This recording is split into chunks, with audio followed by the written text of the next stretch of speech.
আসসালামু আলাইকুম। আসসালামু আলাইকুম।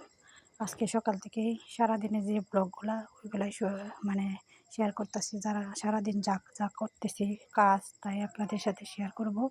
প্রথমে আমি সকালে ঘুম থেকে উঠে কিন্তু বিছ মানে বিছানাগুলা পরিষ্কার করতেছি। বিছানাগুলা একদমই নোংরা হয়ে আছে।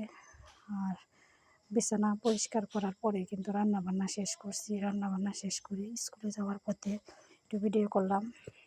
আর আজকে যা যা রান্না করবো তাও আপনাদের সাথে শেয়ার করব। যেহেতু আমি সপ্তাহে দুইটা বা তিনটা লং ভিডিও দিই, এই লং ভিডিওগুলাও আপনাদের সাথে শেয়ার করব।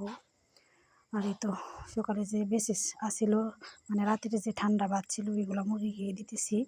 আর এই তো মাছগুলো কাটলাম, কেটে ধুয়ে মাছগুলো ফ্রিজে রাখবো।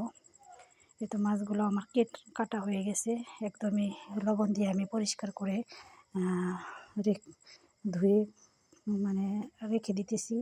আর দিক দিয়ে ছিল পাবদা মাছ, আর ছিল জাটকা মানে জাটকা ইলিশ।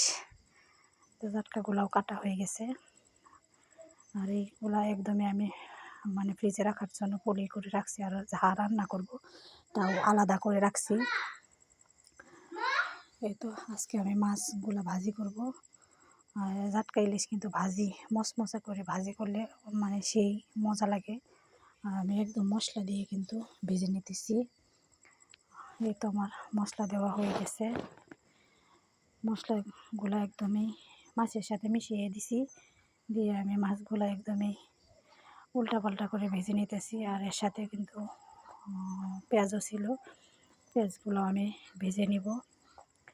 আর এগুলা কিন্তু খেতে অনেক মজাই হয়, মানে একটু ভাজা ভাজা করলে। তো আমি পেঁয়াজগুলো দিয়ে দিছি, পেঁয়াজের সাথে মরিচ দিয়ে দিলাম।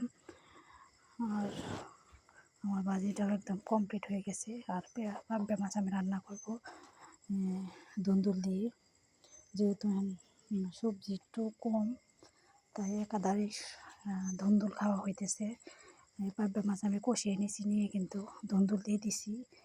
আর আমি আনাজ দিয়েও কিন্তু একটু নেড়ে চেড়ে নিলাম।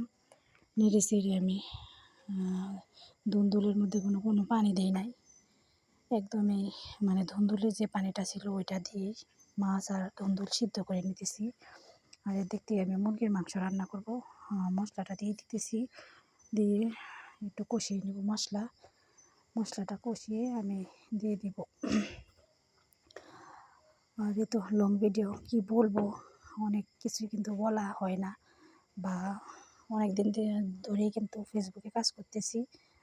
আর ফেসবুকে কাজ করা কিন্তু অনেকটাই কষ্ট। যারা যারা কাজ করে তারাই কিন্তু জানে কতটা যে কষ্ট, টাইম মেনটেন করে ভিডিও ছাড়া। আবার টাইম যদি মেনটেন না করা হয় তখন এই রিচ এঙ্গেজ কমে যায়, অনেক পেয়ারা। এই তো মুরগির মাংস মশলা কষিয়ে দিলাম, দিয়ে আমি কিন্তু মুরগির মাংসটা একটু কষিয়ে নিব, নিয়ে একটু আলু দিয়ে দিব। এটা কিন্তু দেশি মুরগি। আর একদমই দেশি মুরগি কিন্তু খেতে, আমি দেশি মুরগি খাইতে একদম পছন্দ করি না, বাচ্চারা খায় তাই রান্না করি। আমি খাইতে পারি না, যেহেতু নিজে কাটি বা রান্না করি। আরেকজনে রান্না করে দিলে কিন্তু খাইতে পারি, নিজে কেটে ধুয়ে রান্না করলে আমি একদমই খাইতে পারি না। আর বেশিরভাগই কিন্তু আপনাদের ভাইয়া আর আমার ছেলেরাই খায়, আমি কিন্তু দেশি মুরগি খাই না। আমি ব্রয়লার বা পোলট্রি লেয়ার ওইগুলো খাই। এই তো আমার আলু দেওয়া হয়ে গেছে, আলু দিয়ে কিন্তু আমি এর মধ্যে স্টোরিও ছাড়ছি আর রান্নাটাও শেয়ার করতেছি। অনেক কষ্ট কিন্তু একটা ভিডিও বানানো, যারা যারা বানায় তারাই কিন্তু জানে। আর এর মধ্যে সমাজের কত কথা শুনতে হয়।